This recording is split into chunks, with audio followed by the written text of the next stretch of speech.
وہاں برِ صغیر میں ہندو ریاستوں کا اختتام آخری ہندو حکمران ہرشا کی موت سے ہوا۔ ہندوستان بے ترتیبی کی وجہ سے چھوٹی چھوٹی ریاستوں میں بٹ گیا اور ہر ایک ریاست پہ اس کے اپنے الگ راجا کی حکومت تھی۔ اسلام اس وقت عربیہ سے ہر جگہ بہت تیزی سے پھیل رہا تھا اور اسی صدی میں اسلام برِ صغیر تک پہنچا۔ سندھ کے حکمران راجہ داہر نے برِ صغیر آئے کچھ مسلمان تاجروں کو لوٹ کر ان کے خاندانوں سمیت ان کو قید کر لیا۔ اس دور میں 17 سالہ محمد بن قاسم کو قید مسلمانوں کی مدد کرنے بھیجا گیا۔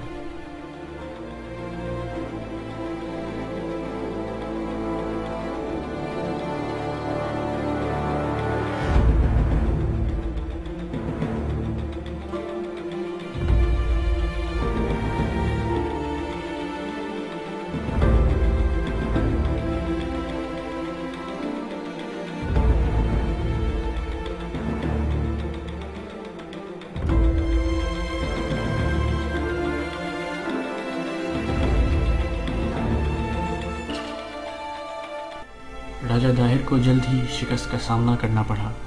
سندھ میں مسلمانوں کی حکومت شروع ہو گئی اور یہیں سے اسلام ہندوستان کے باقی حصوں میں پھیلنا شروع ہوا۔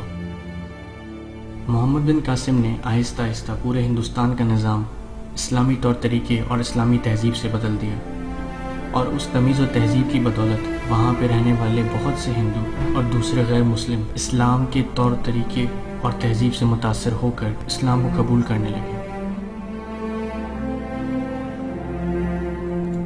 مسلمانوں کی حکومت اسلامی تہذیب سمیت 1000 سال تک ہندوستان میں ایک عظیم ریاست بن کر قائم رہی، جن میں سے آخری مغل ریاست تھی اپنے وقت کی سب سے بڑی ریاست۔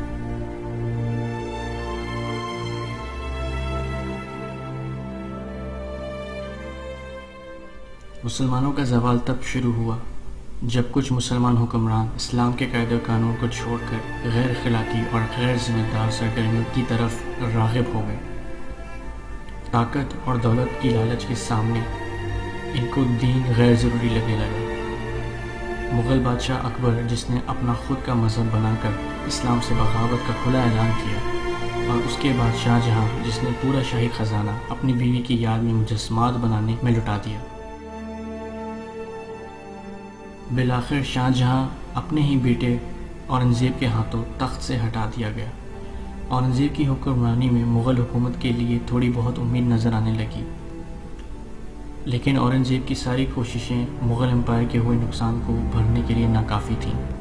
صورتحال بگڑتے بگڑتے بالکل قابو سے باہر ہو گئی اور ایک دن ہندوستان میں مغل سلطنت کا اختتام ہو گیا۔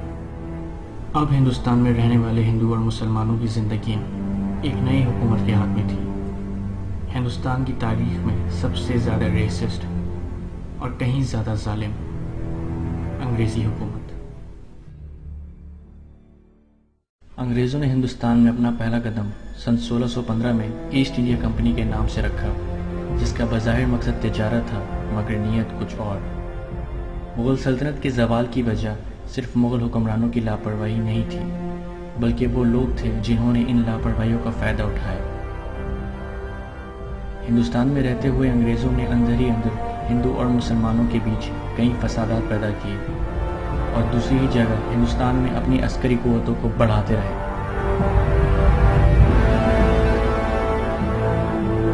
مغل بادشاہ اورنگزیب کی موت کے بعد انگریزوں نے ہندو مرٹھاؤں کی مدد مغل سلطنت کو توڑنے میں کی۔ مغل سلطنت کمزور پڑ رہی تھی اور مسلمان جگہ جگہ ہار رہے تھے۔ مسلمانوں کی پوری طرح کمزور پڑ جانے کے بعد انگریزوں نے مراٹھا کو بھی اپنی چال بازی اور فساد کے ذریعے اپنے راستے سے ہٹا دیا۔ انگریز اب طاقت میں آنے لگے۔ سن 1857 میں ہندو اور مسلمان ایک بار پھر یکجہت ہوئے اور انگریزوں کے خلاف آخری جنگ آزادی کا آغاز آخری مغل بادشاہ بہادر شاہ ظفر کی قیادت میں کیا، مگر یہ بغاوت ناکام ہو گئی اور اس کی وجہ غداری تھی جو چند مسلمان اور بہت سے ہندوؤں نے جنگ کے دوران کی۔ انگلش رائٹر ولیم ڈیلرمپل اپنی کتاب دی لاسٹ مغل میں واضح بیان کرتے ہیں کہ کس طرح انگریزوں نے ہندوؤں کو خریدا اور کس طرح میدان جنگ میں ہی ہندوؤں نے اپنی سائیڈ بدلی اور مسلمانوں کے خلاف ہی کھڑے ہو گئے۔ ہندوستانیوں کو آخری جنگ آزادی میں بہت سخت شکست ہوئی۔ آخری مغل بادشاہ بہادر شاہ ظفر کو گرفتار کر کے برما میں قید کر دیا گیا۔ اس وقت مسلمانوں کا ہندوستان میں اختیار اور اقتدار پوری طرح سے ختم ہو گیا۔ انگریز پوری طرح سے اب ہندوستان کے حکمران بن گئے۔ انگریزوں نے یہ دیکھ لیا تھا کہ 1757 سے لے کر 1857 تک ہندوستانیوں نے جتنی بھی بغاوتیں کی ان سب کی قیادت مسلمانوں نے ہی کری تھی، جس میں ہندو ان کے ساتھ شامل تھے، اور مسلمان تعداد میں کم ہونے کے باوجود ہندوؤں پہ 1000 سال کامیاب حکومت کر چکے تھے، جس کی وجہ اسلام کی تمیز اور تہذیب تھی۔ انگریز نہیں چاہتے تھے کہ مسلمان آئندہ کوئی بغاوت کر سکیں۔ اس بات کو یقینی بنانے کے لیے انگریزوں نے 2 بہت اہم قدم اٹھائے۔ ایک جگہ ہندو اور مسلمانوں میں پوری طرح فرق ڈالنے کے لیے انگریزوں نے ہندوؤں کو پیٹرنائز کیا اور اپنی طرف بلایا، ان کو اپنی تعلیم دی، پولیٹیکل اور اکنامک ایکٹیویٹیز میں حصہ دیا، اور دوسری جگہ مسلمانوں کو کسی بھی بڑے درجے کی نوکری دینے سے پوری طرح انکار کر دیا گیا۔ انگریزوں نے راتوں رات مسلمانوں کے معاشی، شرعی اور تعلیمی نظام کو تبدیل کر دیا۔ عربی اور فارسی زبان پر پابندی لگا دی گئی تاکہ ہندوستان میں آنے والی مسلمان نسلیں قرآن پاک کو نہ سمجھ سکیں اور باقی مسلمان ممالک سے ہندوستان کے مسلمانوں کا رابطہ ٹوٹ جائے۔ ہندوستان کے مسلمان باقی امت مسلمہ سے پوری طرح کٹ گئے۔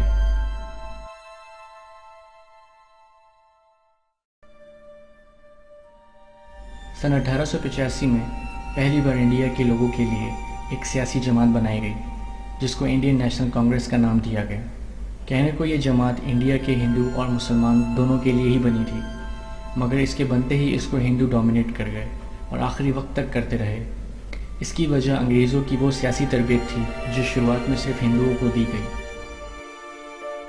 اس وقت ہندوستان کے مسلمان بری طرح بگڑ چکے تھے۔ مسلمانوں کے پاس کوئی قیادت نہیں تھی، نہ ہی اکنامک، ملٹری اور سوشل پاورز تھی، یہاں تک کہ کوئی ایسی سوچ بھی موجود نہ تھی جو مسلمانوں کو ایک پلیٹ فارم پر لا سکے۔ ان ساری کمیوں نے بہت سے مسلمانوں کو انڈین نیشنل کانگریس جوائن کرنے پر مجبور کر دیا، اور انڈین نیشنل ہونے کی بنیاد پر مسلمان کانگریس میں شامل ہونا شروع ہو گئے۔ محمد علی جناح ان مسلمانوں میں سے ایک تھے۔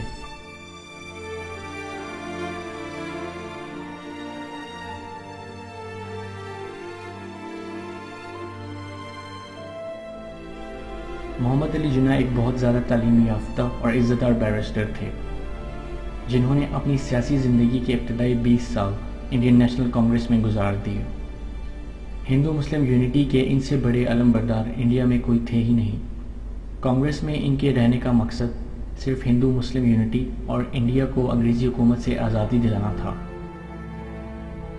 کانگریس کے ہندو ان کے مقصد سے تو بظاہر مطمئن نظر آتے تھے، لیکن کہاں 20 سے 30% مسلمان اور کہاں 70 سے 80% ہندو۔ ہندوؤں کی محمد علی جناح اور باقی مسلمانوں کو استعمال کرنے کی چال مسلمانوں بعد میں محمد علامہ اقبال نے سمجھائی۔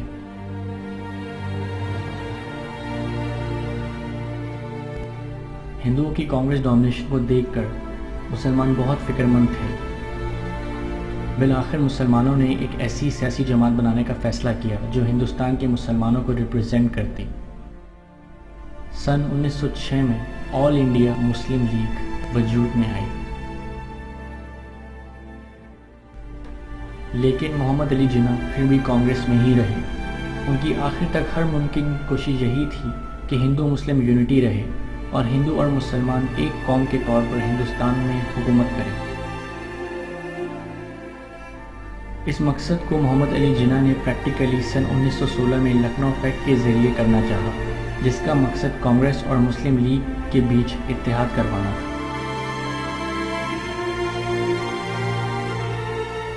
لیکن سن 1920 میں ہندوؤں نے آریہ سماج کے نام سے ایک ایگریسو تحریک شروع کی جس کو شدی تحریک کہا جاتا تھا۔ وہ تمام مسلمان جو ہندوستان میں اس وقت موجود تھے، ہندوؤں کے مطابق وہ سارے کے سارے ہندوؤں سے کنورٹ کر کے مسلمان کیے گئے، جن کو واپس ہندو بنانا اس تحریک کا پہلا فرض تھا۔ چونکہ ہندوؤں کے سر پر انگریز تھے اور مسلمان دبے ہوئے تھے، ہندوؤں نے اپنی ریسسٹ آئیڈیالوجی کا مظاہرہ اس تحریک کے ذریعے کیا۔ اس تحریک کی وجہ سے سن 1920 کی دہائی میں میسو ہندو مسلم فسادات ہوئے اور پہلی بار محمد علی جناح کے سامنے ہندوؤں کا اصل چہرہ سامنے آیا۔